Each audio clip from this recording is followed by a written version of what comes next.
I don't think I've ever seen an artist talk so much about an album that they know fully well is not ready to drop. For example, Beyonce, the gap between the Renaissance and the Lemonade album was about 6 years, and you would not catch Bey talking about, oh, when my album drops. When my album drops. It's literally usually the fans that do that.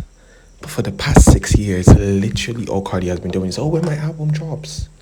Oh, when my album drops. Every single time she goes on Instagram Live, oh, when my album drops. Oh, when my album drops. Oh, when my album drops. Anytime someone talks ish about her on Twitter, it's, oh, when my album drops, you will learn.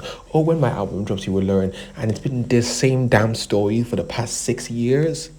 And every single year in 2020, it was, oh, my album is dropping this year. My album is dropping this year. In 2021, my album is dropping this year. 2022, 2023, 2024.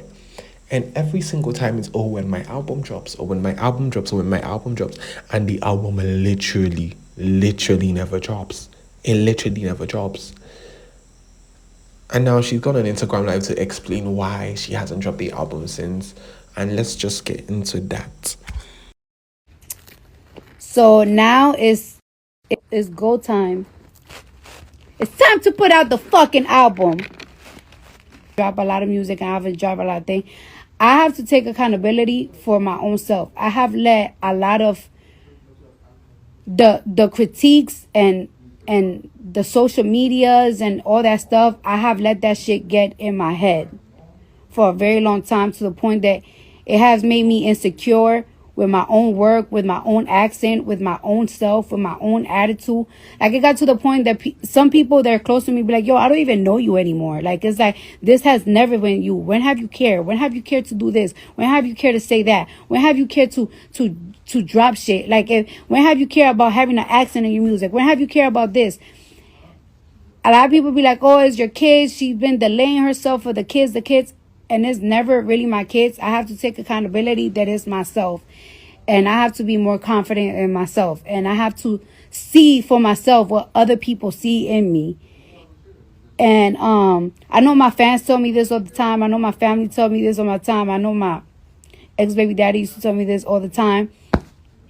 But I was just so stuck in my head, because I do feel like like the internet for a long time, I feel like that shit really traumatized me. And I went for a long time with the internet traumatizing me and not getting like therapy for it. I just felt like, oh, I really let the internet like defeat my mind. So that was basically it. That was basically Cardi stating that the internet made her feel some type of way and made her feel insecure about certain things. And I saw this tweet that said the internet equals to the barbs. And as sad as that may be, that's genuinely the truth. All of these insecurities are just things that the barbs point out since on the basis of the feud that her and Nicki have and stuff. So I just think those are things that the barbs point out just to pick at her and stuff. But Barbs, please leave Cardi alone so she could finally drop the album. Please leave her alone so she can finally drop the album so we know. But here's my thing. Here's the thing that confuses me. Because 1 minute she was talking, when she had the issue with Ice Spice or JT, or when she had the issue with JT, she said, oh, it's because I haven't dropped my album that you feel you have the nerve to talk to me. But now you're feeling insecure. So I'm confused. Are you confident or are you insecure?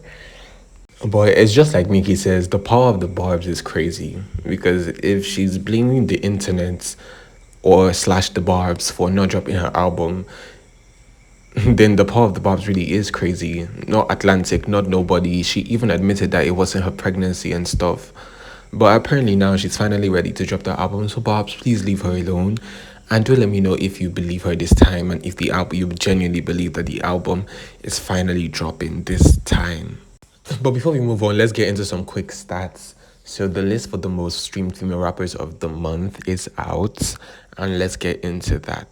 So we have Doja Cat at number 2 with 319 million streams in the month of September, and Nicki Minaj leading the pack with 341 million streams in the month of September. And I think what's really funny about that is that Nicki has less releases than every female rapper this year. And both Nicki and Doja dropped their project last year. But Doja has some few songs out this year, and Nicki has only about one complete record. Yeah, one major record. It wasn't major, it was a diss track. So yeah, I think that's really, really impressive to see that Nicki's dominating the Spotify charts for female rappers, especially judging from the fact that she debuted during the sales era. And you can still see that she's still a selling machine because the girls can sell.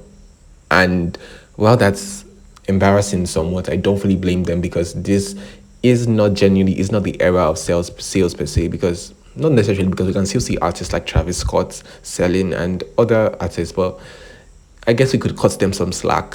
But the way it becomes insane is where an artist that debuted during the sales era is outselling you and outstreaming you. It makes literally no sense because their fan base should be a buying fan base, not a buying and streaming fan base, if you get what I mean. But props to the both of them. That's really, really impressive. Nicki and Doja, one and the two. Don't give a F about the next few. And since we're on the topic of statistics, Nicki is officially the most streamed female rapper in 2024, as she has received over 4 billion streams this year alone. So and the rest of the list goes Doja Cat with 3.5 billion streams, following closely behind, and Megan with 1.6 billion streams, and Cardi with 1.5 billion streams. And I'm trying not to be disrespectful to anybody, but the gap is absolutely crazy. The gap between the 3.6 billion, 3.5 billion, and the downgrade all the way to 1.6 billion and 1.5 billion streams. And it's no disrespect, it's just the numbers. The numbers don't lie. And I will cut Cardi some slack because she hasn't dropped an album in a good minute. But at the same time, I don't think dropping an album is going to automatically give you 2 billion streams. It's not, if you're being honest. It's really not. But, child, anyways, I think today's a stats day for the pop culture pirates because there are a lot of stats to report. But Nicki, Drake, and Wayne now all officially have multiple diamond records. So the entirety of the Young Money crew they don't have one diamond record. They have multiple diamond records, each amongst them with at least 2 each.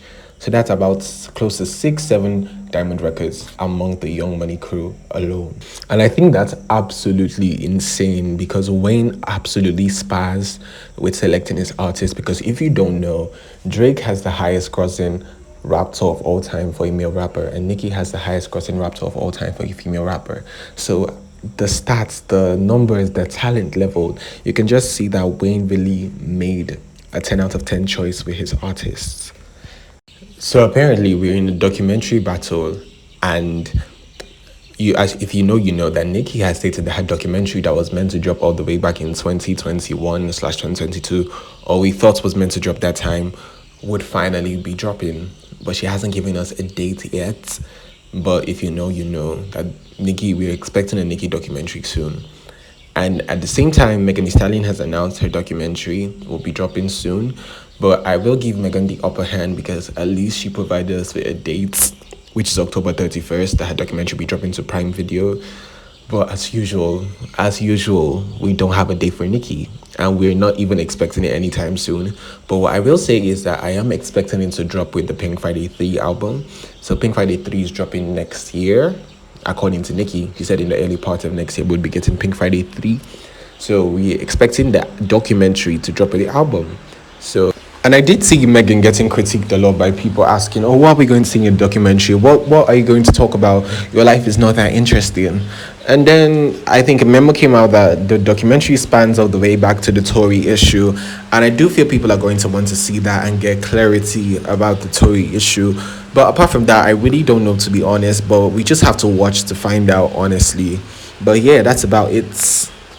Before we clock out, I just really want to remind you that Wayne called Nicki the most impactful artist of the Young Money, Cash Money crew. He says that Nicki has the most impact and impacted a generation more with her music out of any artist he has ever signed. To the inclusion of himself, he called Nicki the most impactful artist out of the Young Money crew. And I'm just so happy to see Nicki getting her 10s. Hopefully, we're hoping and we're waiting for the rollout for the Pink Friday 3 album. But that's about it for now. Please don't forget to like, to subscribe, to turn on your post notifications so you get notified each time that I post. And that's about it for today, you guys. Good night.